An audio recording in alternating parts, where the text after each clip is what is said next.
Hi, I am Buddy from Pickle 361. Welcome back to AVP, Asia's Voice of Pickleball, the show where we bring you the stories shaping pickleball in Asia. Today, I have a very special guest all the way from Boston in America, Jared Franklin. How you doing? Yeah, thank you for making the time to come on the podcast. Yeah, I know of you've got a course. very busy schedule. I heard you just flew in yesterday from the States. That's right. So you might be fighting a bit of sleep, but thank you so much for making time for us today. Yeah, of course. Happy to do it. Happy to be here. The energy is already electric, so Okay. this is easy. Jared, let's just jump straight into it. Can you share the story of Franklin Sports and how it all began with your family? So Franklin Sports is a family-owned and operated business. My grandfather started the company in 1946, Mm-hmm. and my grandfather was in charge until my father took over. And now my brother and I, fast forwarding time, are third generation Franklin family members. Okay. And so we started the business in baseball, Yes. which is still our biggest category. Mm-hmm. But we have 9 different categories now. Yeah. And so pickleball is without a doubt our fastest growing, most exciting, one that we're most passionate about. Love to play pickleballs. And I'm sure it's something like all the family members can get involved with pickleball, right? That's what's great about pickleball. You have, people of all different ages. So my son, who's going to be 7 in October, he's just started picking up a paddle and he's really taken to it and starting to love it. My daughter, who's 3, is, trying to follow her brother and hit a few. But no, my mom plays. My brother and I love to play. We actually played in the U.S. Open. Oh, nice. This last year. And it's just, there's something special about pickleball. Yes, it really does connect. All ages, all genders, all types, all walks of life. Like I feel like even here on one court, you could have someone who's like a business owner or someone living paycheck to paycheck, but on the court, doesn't matter. We're just going to play. It's so true. And I feel like that's what's going to continue to drive the sport's growth. Is just the involvement. I mean, you have, for example, at events, you'll have 80-year-olds, but then you'll have 8-year-olds. Yeah. So, the fact that this sport allows a platform for that many, that wide of an audience is incredible. I want to jump into, so what role do you play in carrying that legacy for the family? Sure. So I'm in charge of all of our international development. And so we see pickleball globally as just beginning. We're at the forefront of some explosive growth in Southeast Asia, but there's growth in every market virtually across the globe. Pickleball is finding its way in all parts of Europe, South America, even Africa. We're seeing growth. Wow. Yeah, it's growing all over. On every continent. And so, when I look at sort of growth opportunities, it's definitely an international segment. What's it like balancing family traditions and the demands of a global sport brand? So I think it's, working in a family business obviously has its ups and downs. Yeah. In our case, we're really fortunate to have a strong personal relationship that sort of serves as the foundation for how we do business. So, for example, my children are bestest of friends with my brother's children. Oh, nice. And we, the cousins love each other and love spending time with one another. So I think, carrying that personal value of family into the business is sort of how we operate with all of our partners. Yeah. And so I think it's a nice, easy way, a transition. Okay. And looking back at Franklin's evolution through all this time, what were some of the toughest moments that tested the company? So I think there's been, different rocky roads. It's always tough when you go through buyers at different partners. It's always tough when you create a product that people don't want or don't like. Yeah. But that's all part of the journey. Yeah. Talking about pickleball specifically, when we create our products, we really want people to love them. Yeah. And we really want the products that we produce to allow someone to use it in a way that will bring out the best in them. Okay. So, there's a lot of pressure in that way. But that's what we're in the business of doing. Yeah. Could you tell us a bit about some products that perhaps didn't quite fly? Yeah. So our very first, I can tell you about quite a few, naturally, right? Yeah. So we have 10,000 products. Okay. To put it in perspective, across basically every sport you can imagine. Yeah. And not everyone will be a fly high, high flying success. A slam dunk. Yeah. Yeah. So like in pickleball specifically, when we first came out with our initial paddles, they were not great. They were a bunch of different materials, and there was issues with this and that, but these are all learning curves. Yeah. And it's part of the process. Had we not had some of the trash, I'll say, or the garbage, the garbage products, we wouldn't have such high quality products that we have today. I guess it's an evolution of like learning through failing and then eventually perfecting it to what you have now. Yeah. And I think a lot of the innovation that we have now is because we put such a high focus on leaning into our athletes. We have some of the best athletes in the world, 2 of which are here this week. Yeah. We'll be seeing them soon. And so, leaning into these guys to play test products is an important piece. And I think it's one of our competitive advantages. So, we can create the best product, but if it's not going to hold up to the highest level of play, then, then we'll always be lacking that piece. And so fortunately that is a key to sort of our success. Okay. Yeah. So for some of our fans who maybe not familiar, like the stars he mentioned is Hayden Patriquin and Parris Todd, who's in town in KL really soon to do a bit of a tour to promote their new signature paddles. Speaking of innovation, how do you ensure Franklin stays true to innovation without losing its like family DNA and values? So I think with whatever we do, we treat people with respect, first and foremost. Respect, yeah. And so I think with respect and sort of personal touch and contact with all of our vendor community, those people that are helping us produce these great products, with our customers, with our partners. If we are able to do that, the rest falls into place, because mutual respect in business is the most critical piece. Yeah, and definitely. So if everyone is doing their part, then it takes a lot of the worry out. And so by choosing the right partners, like we have here in Malaysia with our Franklin Malaysia team, like we've done with our partners in the factories that we work with, it really allows for us to sort of carry forward the DNA that we as a company hold, because we're choosing the right people. Okay. And if you choose the right people that carry your values and morals and standards of commitment to excellence, then we've had, knock on wood, some success with that. I think that's so refreshing that that's the approach of the company, which of course it's carefully curated and selected partners to work with. But once you have that bond, it takes a bit of the worry out, like you said, and you can like be in line to like drive the brand forward. Yeah. Partnerships are brand is only as good as their partners. Yeah. So, and we really believe that. So, we put a lot of time into cultivating those relationships. And that's why also being here, and for example, at PXP, this place is amazing.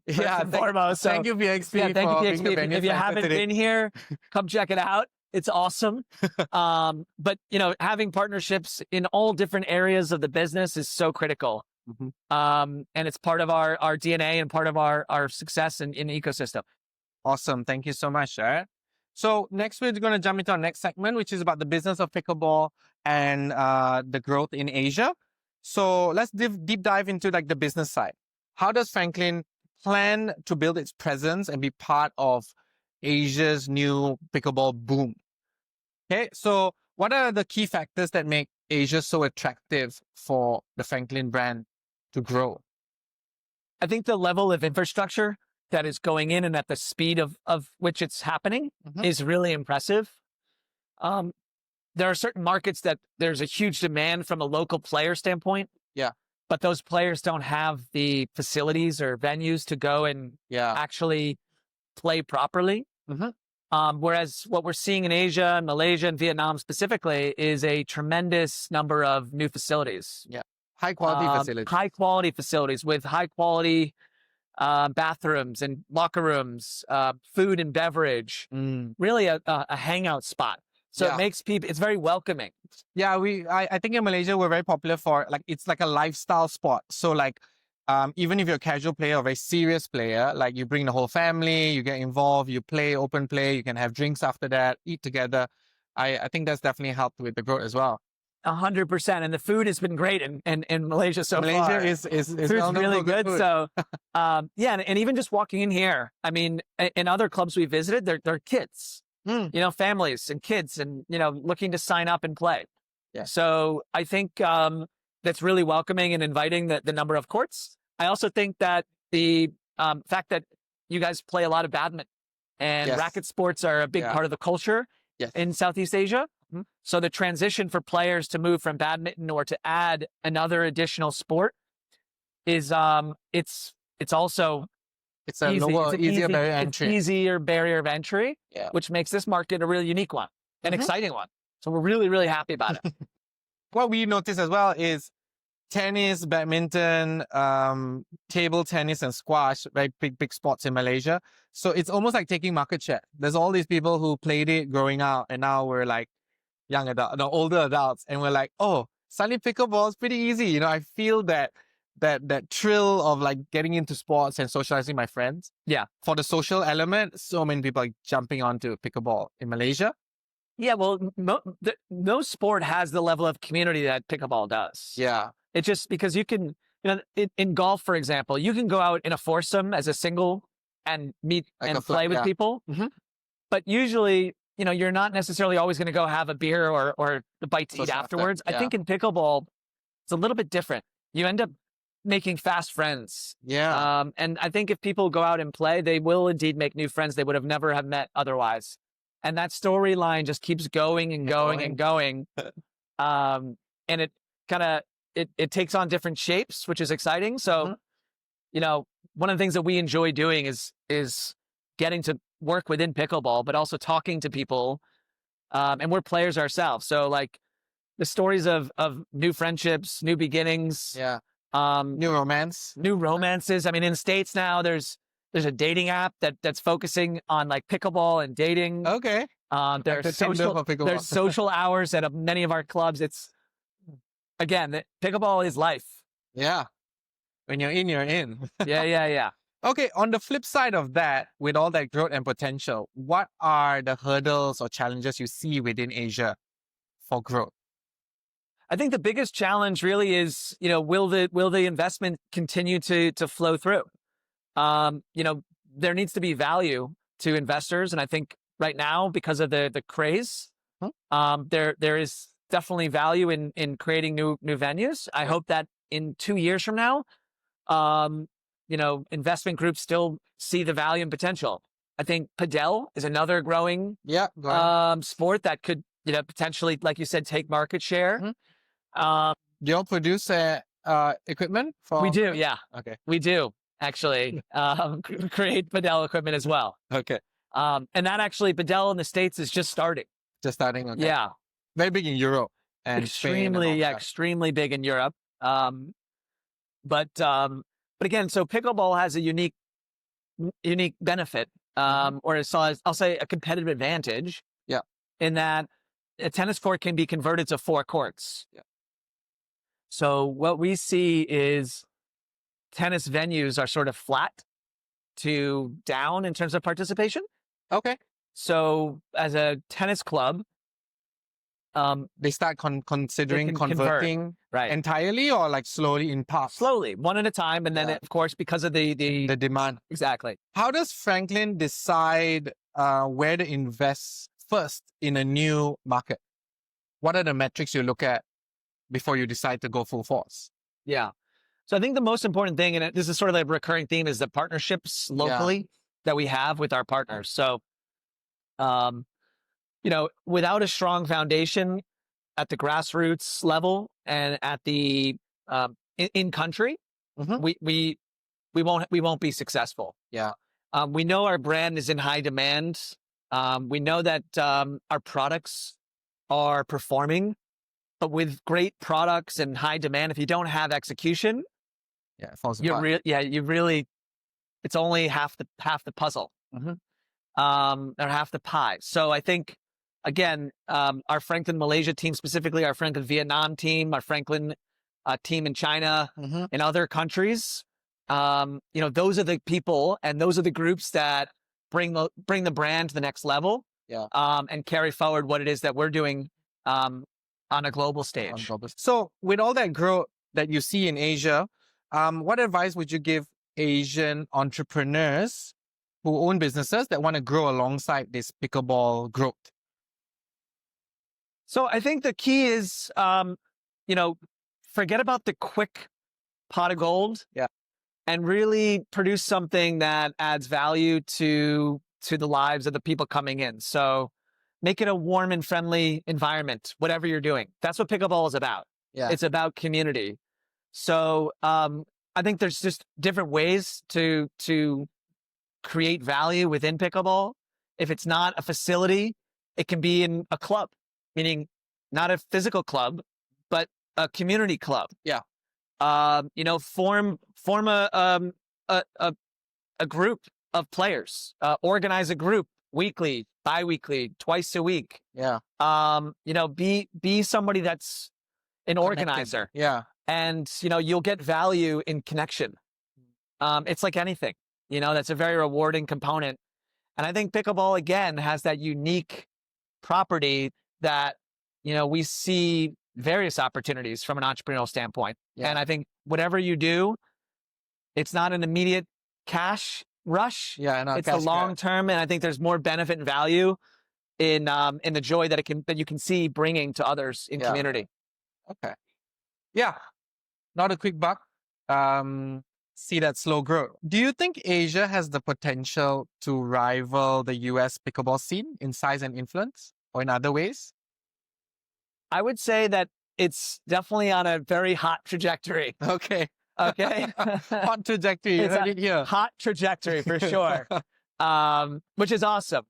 I think that the media side, there's a real opportunity here in Asia. Yeah. To quickly reach what is the level of participation from a viewership standpoint. Yeah. In the United States. We're seeing that in sort of the podcast now, and the matches being streamed. And, I think people in the States really want to play pickleball at all times. So it's hard to sort of watch. Here, I feel like there's a little bit of both happening, but I think it definitely can. Both happening? What are the two things? People are enjoying watching the sport and play. Okay. Whereas in the States, people's tolerance for watching are not as high as here, it seems like. Oh, okay. Yeah. That's good insight. It is good insight. And I think also, but to answer your question, the trajectory is hot, and I only see it getting hotter. Hotter, yeah. Yeah. We're getting more. We got more Asian nations involved. That's right. That's right. Can't stop this momentum. Okay. So thank you for that segment. We're going to take a quick break.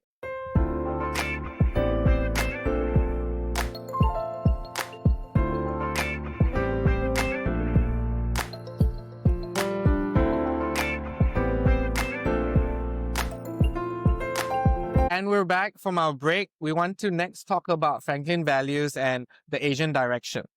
Jared, I want to ask you, obviously, it's the Franklin family is all about your core values. Could you tell us what are the Franklin values that you want to bring to Asia? So at the heart of what we do and who we're all about getting kids off the couches and getting active and playing. So our biggest competitor, believe it or not, is the video games. Okay. Our video games, phones. Yeah. So those are our biggest uphill battles, right? Because our whole mission is to create products that are innovative and fun for people to enjoy and to get out and play sports or games and activities that are physical. Yeah. So beyond that, though, we take customer and quality very seriously. How do you, obviously, it's so difficult to be a global brand and like control the quality? Like, what steps do you take? So we have our Franklin Sports Asia office Okay. in Hong Kong. And that function is solely a quality assurance QA office. So we make more than 2,500 visits for quality to our vendor community every year.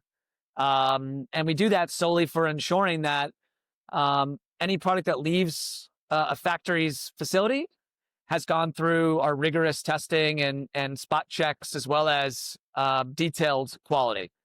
So, we want the customer experience, again, to be at the highest level. It doesn't matter the price point of the product. We make price points from a variety of items, all the way from the entry level, all the way to the highest, performance products. But each of them will follow the same level of quality care. Oh, wow. To ensure that the end consumer is happy. And that's really important to us. Okay. That's a massive endeavor, but like absolutely necessary to uphold that quality control levels. It is absolutely imperative. Customer trust is very important. Yeah, because wow, I mean, it's a whole legacy that's behind that.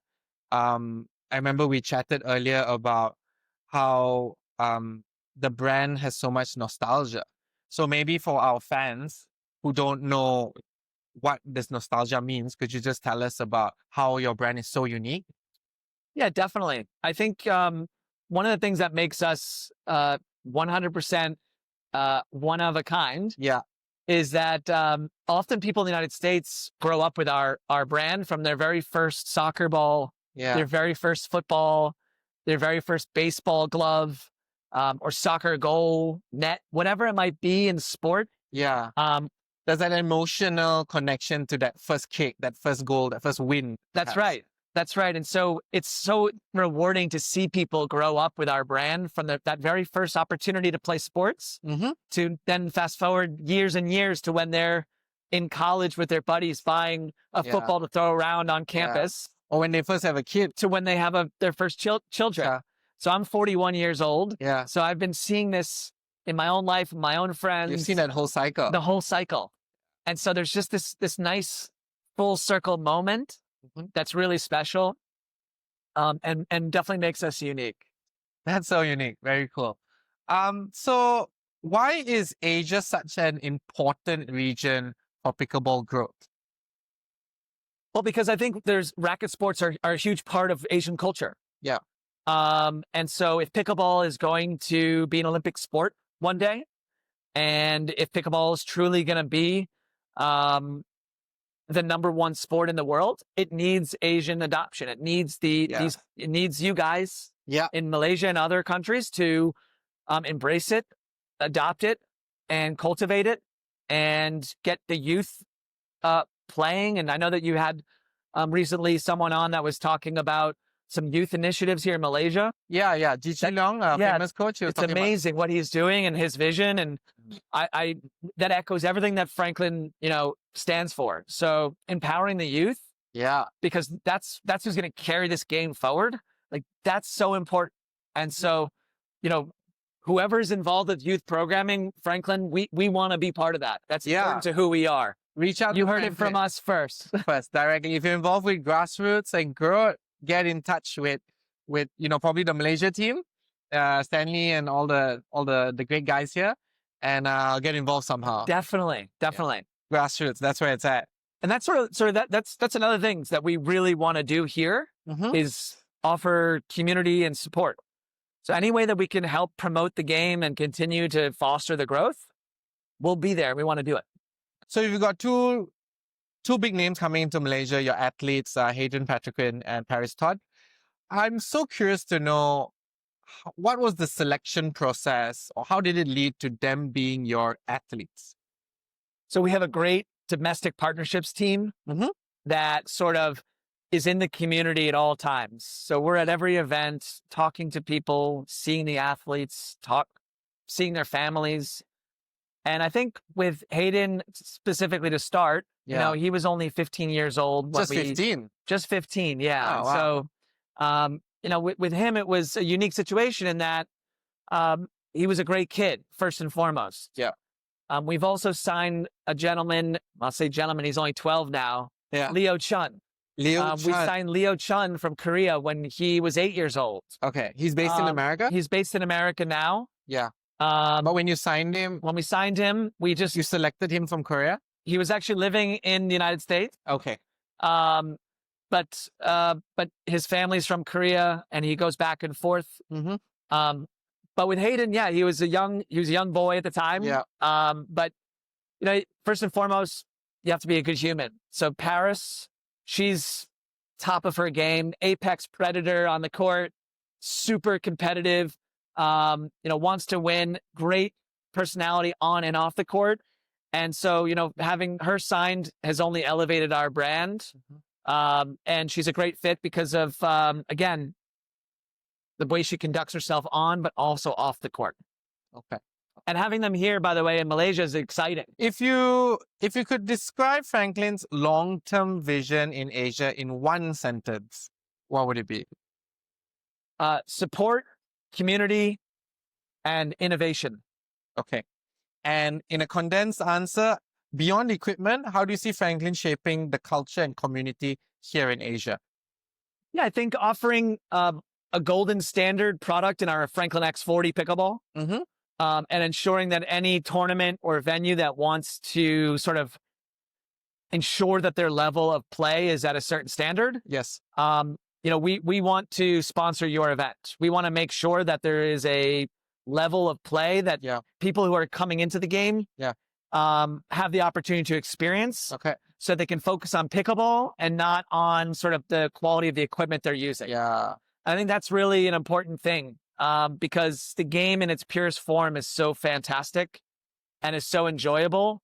It demands sort of the gold standard. It demands the X40 gold standard without a doubt. X40. Yeah. So we want to make sure that any club that wants access to it can have access. That any tournament that is looking to make sure that they have the level of standard is able to have it as well. Okay. Got it.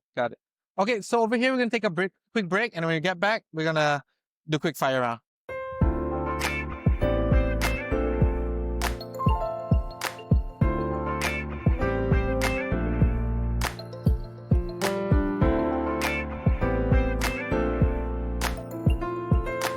In this segment, we're going to talk about the future and really just quick fire questions for Jared here. Okay, so quick answers, whatever comes to your head. Where do you see pickleball in Asia 5 years from now? 10x the size. 10x, okay. With X40 being very, very much integrated into There that. you go. What role do you want Franklin to play in that journey? A big one. Okay. And grassroots. Okay. How do you see Franklin balancing his global heritage with the local needs of Asian players? This can be a longer answer. Again, I think choosing the right partners and conducting ourselves with dignity and having a high level of ethics in what we do, making sure that if a customer is unhappy, that we make it right. Yeah. That's our number one priority. The customer is king and we want to treat them that way. If we do that, we'll have success. That's how we've built Success will follow, right? That's right. And we've built a brand on that. And so we'll continue to do that in Asia. Got it. If you had to set one big goal for Franklin Asia, what would it be? Continue to have fun and grow. Okay. What excites you most about being part of Asia's pickleball story? The fact that everyone here seems to be so enthusiastic about participating in all things pickleball. It's awesome. As a player myself, I'm jealous. I want to move to Malaysia. You should. Spend half a year here, but you got to bring your family. Yeah, of course. Okay, next one. Favorite pickleball paddle Franklin ever made? C45 series, all of them I love. Okay. One Asian country you're most excited about for pickleball? Of course, Malaysia. I'm right here. Good answer. Family business meetings, is it more laughs or more debates? I knew this one would trip him up. A little bit of both. A bit of both. Yeah. Okay. It ends with laughs, I hope. That's right. Of course. If you weren't running Franklin, what career path would you be involved with? It's definitely something within sporting. Okay. Sports bring out the best in me. And how that would have manifested, it's unclear, but I definitely would have wanted to have been in sports. Sports. Okay. Is there an athlete you wish you signed first? Michael Jordan. Okay. Word to describe Franklin Sports. Commitment. Commitment. Commitment to the customer. Back to you and pickleball. Like, have you? How many ATPs have you hit in your life? You're going to be really surprised by this, but a whopping 0. 0. Still searching for that ATP. Okay, Maybe here in Malaysia. Yeah, I think in Malaysia. We'll play later. I'm gonna ask Parris and Hayden to set me up really nicely so I can just get one. And then we'll get a cameraman, slow motion, perfect. That's right. It'll look completely authentic, totally and unplanned. Yes, and you'll have to be there. Perfect angle. Yeah, for exactly. Some reason. There you and go. Documented. Yeah, there you go. Okay, that's a wrap for today's AVP episode. Like, thank you so much, Jared, for thank you for making having the me. time for coming here. From sharing the family legacy and global vision for pickleball, it's clear that Asia is an exciting endeavor. Wish you all the best here. Like here at Pickle 361, if there's anything we can do to support that dream, be part of the community, please let us know. Thank you so much. We look forward to honestly, thank you very much. It's being great to part meet of you. it. Thank you. Yes. And thank you guys for watching. See you guys. See you guys. And thank you, PXP, for letting us use the beautiful venue. Okay, see you on the next one.